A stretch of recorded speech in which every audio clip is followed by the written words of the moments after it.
आज का हमारा प्रश्न है, किसी विद्युत द्विध्रुव के सापेक्ष निरक्षीय स्थिति में विद्युत क्षेत्र की तीव्रता का व्यंजक ज्ञात कीजिए। निरक्षीय स्थिति में विद्युत क्षेत्र की तीव्रता का व्यंजक।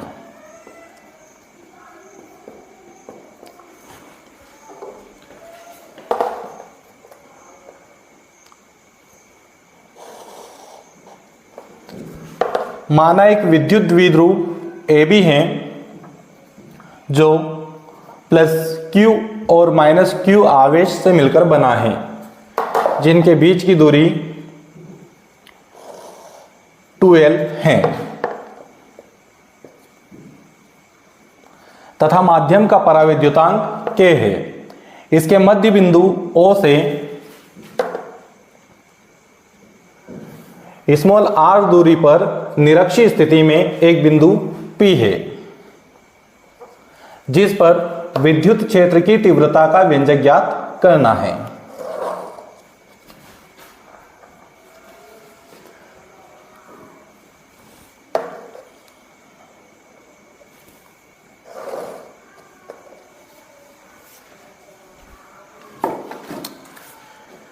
देखिए चित्र एक बार और समझा देता हूं मैं। माना एक विद्युत द्विध्रुव AB है जो +Q और -Q आवेश से मिलकर बना है, जिनके बीच की दूरी 2L है तथा माध्यम का पराविद्युतांक K है। इसके मध्य बिंदु O से r दूरी पर निरक्षीय स्थिति में एक बिंदु P है, जिस पर विद्युत क्षेत्र की तीव्रता का व्यंजक ज्ञात करना है। अब +Q आवेश के कारण बिंदु P पर तीव्रता E1 की जो दिशा रहेगी वो रहेगी BP दिशा में। फिर ऋण आवेश के कारण विद्युत क्षेत्र की तीव्रता E2 रहेगी। E2 की जो दिशा होगी वो P से A दिशा में, PA दिशा में, ये रहेगा E2 PA दिशा में। इनकी जो परिणामी तीव्रता रहेगी वो इस तरीके से रहेगी। इन दोनों के मध्य में है परिणामी तीव्रता E। यदि ये कोण थीटा मानते हैं हम, तो ये कोण भी जो है थीटा होगा, क्योंकि ये P जो बिंदु है दोनों आवेशों से समान दूरी पर है। इसलिए यदि ये थीटा है तो ये भी थीटा होगा, क्योंकि ये समद्विबाहु त्रिभुज यहां पर है। अब यदि ये थीटा है तो ये सामने वाला जो कोण रहेगा ये टोटल कोण हो जाता 2 थीटा। टोटल E1 व E2 के बीच का कोण कितना बनेगा 2 थीटा, क्योंकि किसी त्रिभुज के दो अंतः कोणों का योग उसके सम्मुख बाह्य कोण के बराबर होता है। तो थीटा + थीटा बराबर कितना 2 थीटा। माना एक विद्युत द्विध्रुव AB है जो +Q और -Q आवेश से मिलकर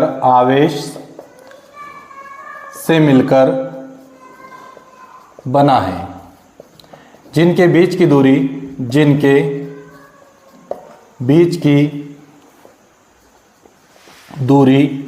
2L है तथा माध्यम का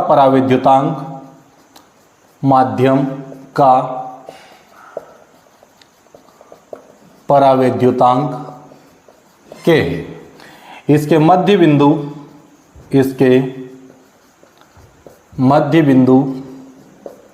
O से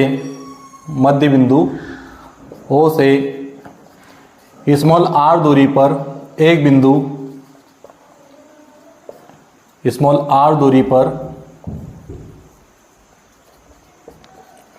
निरक्षीय स्थिति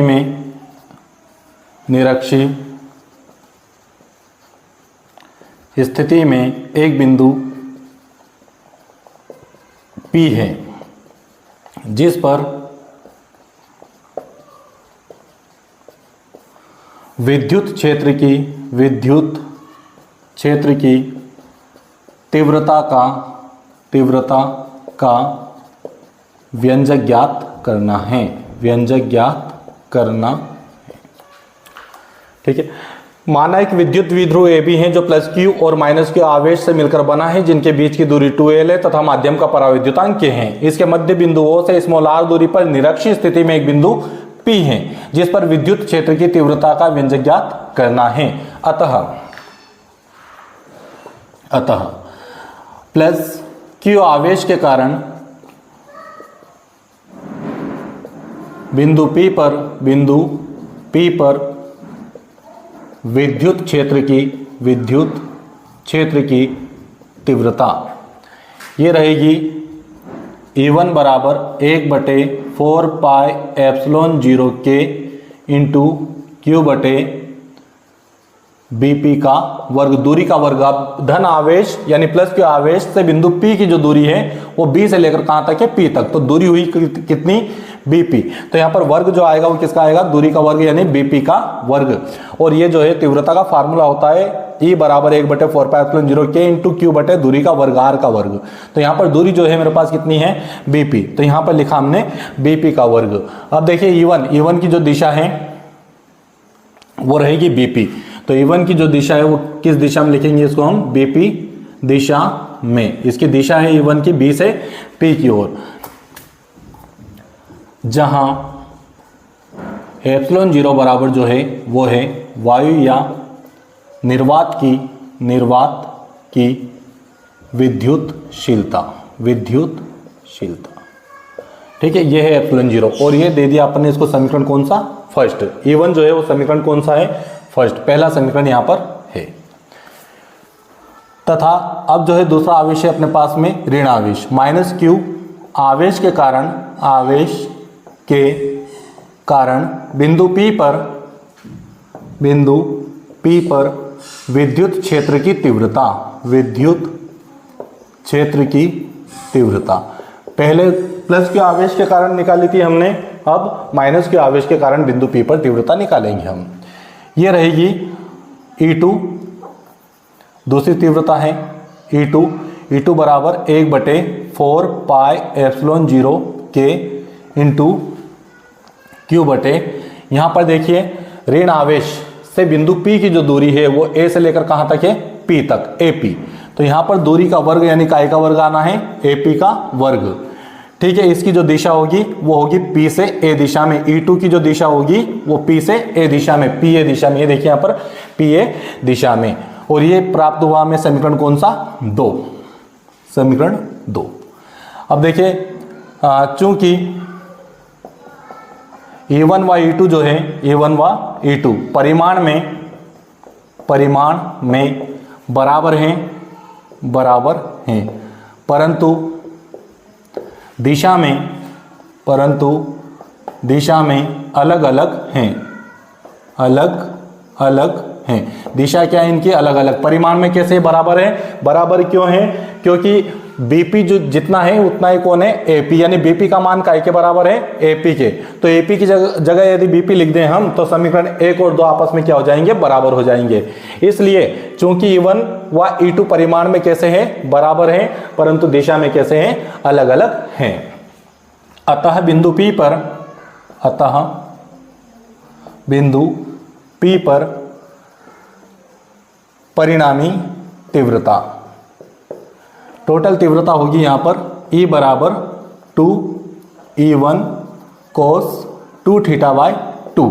अब ये कहां से आया है, तो ये फार्मूला है कि यदि दो सदिशों के बीच का कोण थीटा हो, दो सदिश समान सदिश है A1 A2, इनके बीच का कोण थीटा हो, तो इनका परिणामी सदिश जो R है, R बराबर बनता है 2A1 cos θ/2। ये सदिश का फार्मूला है। दो समान सदिशों के बीच का कोण यदि थीटा है तो उनका परिणामी सदिश R बराबर होता है 2A1 cos θ/2। तो यहाँ पर हमारे पास भी दो समान सदिश है E1 और E2, लेकिन इनके बीच का कोण कितना है, 2θ। तो इनका परिणामी सदिश मिलेगा E बराबर 2E1 cos 2θ/2। तो यहां 2 से 2 क्या हुआ, कैंसिल हुआ। जहां 2θ बराबर जो है, ये 2θ जो है वो E1 व E2 के बीच का कोण है, E2 के बीच का कोण। 2θ कहां पर है, तो ये है E1 व E2 के बीच का कोण है। अब समीकरण 1 से E1 का मान रखने पर, E1 का मान रखते हैं हम, तो हमारे पास आता है E बराबर 2 इंटू E1। E1 का मान है 2, E1 का मान है यहां पर है 4πε0K इंटू Q बटे BP का वर्ग है, इंटू में कोस 2 से 2 कैंसिल कर दिया, काट दिया हमने, तो यहाँ पर बचा हमारे पास में कोस थीटा। ये बना लिया हमने समीकरण कौन सा, 3। अब यहाँ पर हमें एक तो बीपी वर्ग का मान चाहिए और एक का चाहिए कोस थीटा का। तो हम क्या करते हैं, अब समकोण त्रिभुज पीओबी में यहां पर है पीओबी में पाइथागोरस प्रमेय से समकोण त्रिभुज पीओबी में पाइथागोरस प्रमेय लगाते हैं हम। पाइथागोरस प्रमेय होता है कर्ण का वर्ग बराबर लंब का वर्ग और प्लस में होता है आधार का वर्ग। कर्ण यहाँ पर, कर्ण जो है ये सबसे बड़ी भुजा बीपी है, तो यहाँ पर बीपी का वर्ग, लंब जो है ओपी है, तो यहाँ पर ओपी का वर्ग, आधार जो है ओबी, तो यहाँ पर ओबी का वर्ग। बीपी का मान निकालना है तो बीपी वर्ग ऐसा कैसा लिखेंगे हम, ओपी का मान जो है ओपी, ये जो है बिंदु पी जो है आर दूरी पर है, तो ओपी का मान जो है वो कितना है आर, तो आर का क्या वर्ग प्लस ओबी का मान देखिए ए से लेकर बी तक पूरा 2l है, तो ए से लेकर ओ तक जो है l होगा और ओ से लेकर बी तक जो है l होगा। l प्लस l वापिस कितना हो चुका है 2l। क्यों, क्योंकि o जो है वो ए बी के ठीक मध्य में है। तो ओ बी का मान यहां पर आया कितना l का वर्ग। ये आ गया एक मान मेरे पास बीपी वर्ग का। बीपी वर्ग यहां पर भी है बीपी वर्ग, तो बीपी वर्ग का मान उठा के आर वर्ग प्लस एल वर्ग जो है यहां हम रख देंगे। यहां से बीपी का मान निकाल लेते हैं केवल हम, तो बीपी बराबर हो जाएगा हमारे पास में बीपी बराबर हो जाएगा अंडर रूट आर का स्क्वायर प्लस एल का स्क्वायर। एक मान और चाहिए हमें, बीपी वर्ग का मान हमने निकाल लिया है, अब मान चाहिए हमें काय का, कोस थीटा का। तो एक और मान निकाल देते हैं हम, तथा कोस थीटा बराबर होता है आधार बटे कर्ण। आधार है यहां पर ओबी, आधार कितना है ये देखिए OB, तो आधार है हमारे पास में OB और कर्ण जो है, कर्ण है हमारे पास में BP, तो कर्ण यहां पर लिखेंगे हम BP। OB का मान देखिए चित्र में जो है OBL, तो ये हुआ कोस थीटा बराबर OB का मान L और BP का मान हमने निकाल लिया है अंडर रूट आर का वर्ग प्लस L का वर्ग। तो BP का मान लिख देते हैं हम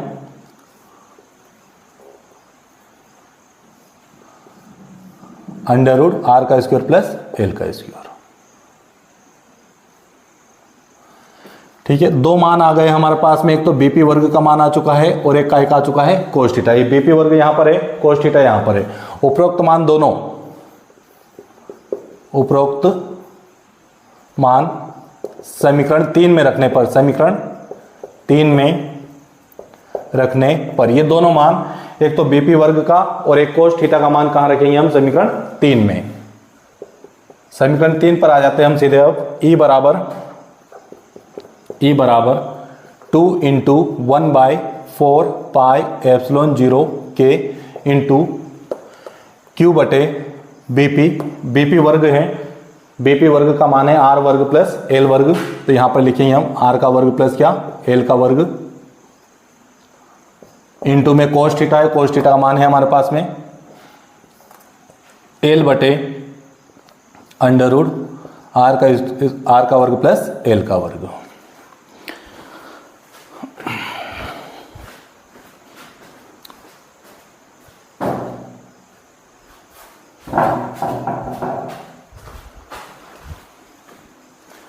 अब ये मान रखने के बाद हम आगे चलते हैं। तो E बराबर, अब लिखेंगे इसको हम 1/4 पाई एप्सिलॉन 0 के। E बराबर लिखेंगे 1/4 पाई एप्सिलॉन 0 के। इसको पहले लिखेंगे हम, फिर लिखेंगे हम ये Q इंटू इस 2 को यहां पर लिखेंगे L के साथ में 2L। Q इंटू कितना हो चुका है 2L। अब इसको लिखेंगे हम आर का स्क्वायर प्लस क्या एल का स्क्वायर, ये अंडर रूट हटा के लिखेंगे इसको हम, तो आर का स्क्वायर प्लस क्या एल का स्क्वायर, आर का स्क्वायर प्लस एल का स्क्वायर। अंडर रूट हटा रहे हैं हम, तो इसकी घात जो है 1 बटे कितनी हो जाएगी 2 हो जाएगी।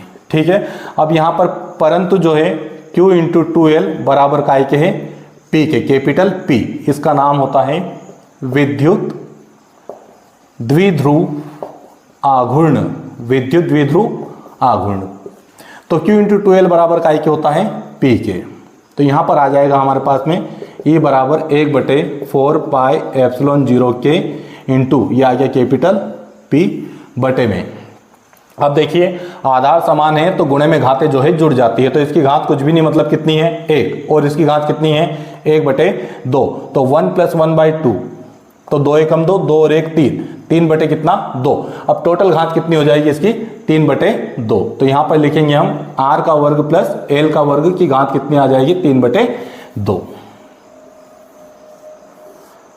मात्रक होता है इसका न्यूटन प्रति कूलम, और यही अभिष्ट क्या है, यही अभिष्ट व्यंजक है। हाय दोस्तों, आशा है कि आपको वीडियो पसंद आई होगी। अगर हाँ तो इसे शेयर करें, लाइक एंड सब्सक्राइब।